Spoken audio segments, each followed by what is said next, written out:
Hello hello മക്കളെ, ഒന്നാം ക്ലാസ്സിലെ കുഞ്ഞെഴുത്ത് പുസ്തകം യൂണിറ്റ് 1 പറവകൾ പാറി.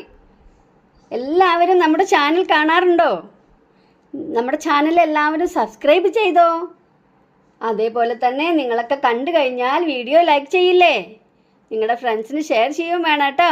അപ്പം നമുക്ക് ഒന്നാമത്തെ പാഠത്തിൻ്റെ കുഞ്ഞെഴുത്ത് പുസ്തകത്തിൽ എന്തൊക്കെയാണുള്ളതെന്ന് നോക്കാം. പറവകൾ പാറി.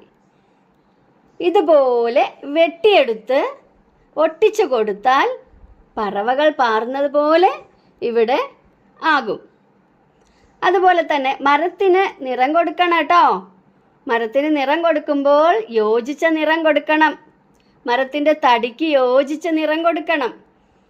അതേപോലെ മേഘത്തിന് നീല നിറം നൽകിയാലോ കുറച്ചുകൂടി ഭംഗിയായിരിക്കൂലേ നീല നിറം. അങ്ങനെ കളർ ചെയ്ത് ഭംഗിയാക്കുക കേട്ടോ. ഇനി നമുക്കിവിടെ എഴുതി തന്ന 2 വരി പാട്ടൊന്ന് പാടി നോക്കിയാലോ. നമ്മുടെ പുസ്തകത്തിൽ ഉള്ളത് തന്നെയാണ്. പടപട, പിന്നെ പടപട അവിടെ എഴുതി ചേർക്കണം. പറവകൾ പാറി. ഇപ്പം 2 വരി കംപ്ലീറ്റ് ആയില്ലേ? നേരത്തെ വെറും പടപട ഉണ്ടായിരുന്നുള്ളൂ അല്ലേ?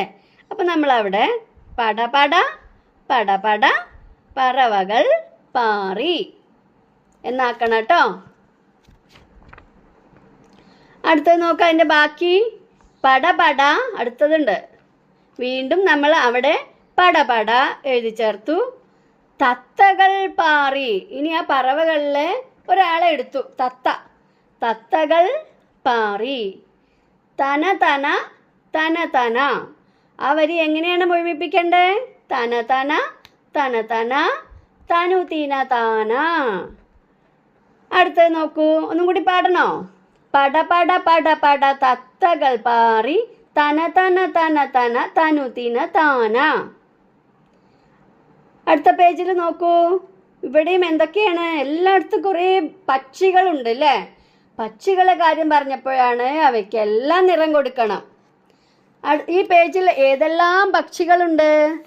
ഏതൊക്കെ പറവകളുടെ പേര് നിങ്ങൾക്ക് മനസ്സിലായി? ഏതൊക്കെ പറവകളാ ഉള്ളത്? കാക്ക, തത്ത, പ്രാവ്, മരംകൊത്തി, മൂങ്ങ, മഞ്ഞക്കിളി, തേൻകുരുവി, ഇങ്ങനെ ഒരുപാട് കിളികളുണ്ട് അല്ലേ? ഇവയ്ക്കൊക്കെ നിറം കൊടുത്ത് ചന്താക്കി വെക്കണേ. അതുപോലെ മരത്തിന് നിറം കൊടുക്കണം. മരത്തിന് ഇലകൾക്ക് പച്ച നിറവും കായകൾക്ക് ചുവപ്പ് നിറവും കൊടുക്കണം. ഹായ്, എന്ത് ചന്താണല്ലേ! ഇപ്പം നല്ല ചന്തായിട്ടില്ലേ? നിങ്ങൾ ഏതൊക്കെ കളറാണ് കൊടുത്തത്? കാക്കയ്ക്ക് കറുപ്പ്, തത്തയ്ക്ക് പച്ച, പ്രാവിന് വെള്ള, മരം കൊത്തിക്കോ? മരം കൊത്തിക്ക് ചുവപ്പും കറുപ്പും ഒക്കെ ഉണ്ട് അല്ലേ? മൂങ്ങ ബ്രൗൺ, വെള്ള ഒക്കെ ആയിട്ട് കൊടുത്തു അല്ലേ? മഞ്ഞക്കിളിക്ക് മഞ്ഞ, തേൻകുരുവിക്ക് കാപ്പിയും കറുപ്പും ഒക്കെ കൂടിയായിട്ട് തേൻകുരുവിക്കും നിറം കൊടുത്തു അല്ലേ? ഇപ്പൊ നമ്മുടെ ചിത്രം വളരെ മനോഹരമായിരിക്കുന്നു അല്ലേ? ഇനി നമുക്ക് വരികൾ പൂരിപ്പിക്കാനുള്ള അടുത്തത് നോക്കാം. കലപില. വീണ്ടും ഒരു കലപില കൂടി എഴുതുക. കലപില കലപില കലപില. ഇവിടെ നമ്മൾ തത്തകളെ കുറിച്ചിട്ടാണ് എഴുതുന്നത്. അപ്പൊ ഇവിടെയും നമ്മൾ തത്ത എഴുതാം. തത്തകൾ പാടി. കലപില കലപില തത്തകൾ പാടി. അവരുണ്ടാക്കുന്ന ശബ്ദമാണ് കലപില ശബ്ദം. തത്തകൾ പാടുകയാണ്.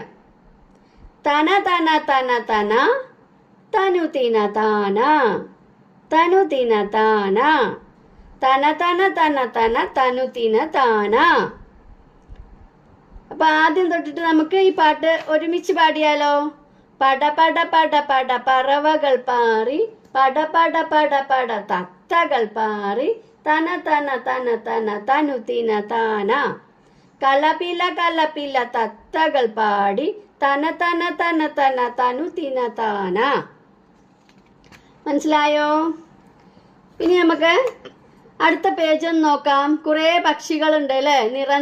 നിറന്താ പറഞ്ഞിട്ടിരിക്കുകയാണ്. ഇവർക്കൊന്നും നിറം കൊടുത്തിട്ടില്ല. കണ്ടോ? നമുക്ക് തോന്നിയ മാതിരി അങ്ങോട്ട് നിറം കൊടുക്കാൻ പറ്റില്ല കേട്ടോ. ആ പുസ്തകത്തിന്റെ മേലെ ഭാഗത്ത് നോക്കുക, കിളികളും ആരോ മാർക്കും കണ്ടോ? ഒന്നാമത്തെ ആരോ മാർക്ക് മഞ്ഞ ആരോ മാർക്കാണ്. അതിൻ്റെ അർത്ഥം താഴേക്ക് താഴേക്ക് പറക്കുന്ന പക്ഷികൾക്ക് മഞ്ഞ നിറം കൊടുക്കുക. അപ്പോൾ ഇതുപോലെ നിറം കൊടുക്കുക. അതിനുശേഷം നിറം താ എന്ന് ഈ രണ്ട് ഭാഗത്തും നിങ്ങൾ എഴുതണം. നിറം താ. ഓക്കെ അല്ലേ?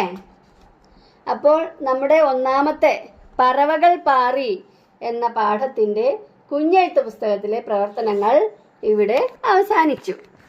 ഓക്കെ, ഇനി നമുക്ക് ബാക്കി അടുത്ത ക്ലാസ്സിൽ പഠിക്കാം. നിങ്ങൾക്ക് എല്ലാവർക്കും പാഠം മനസ്സിലായി എന്ന് വിചാരിക്കുന്നു. Thank you.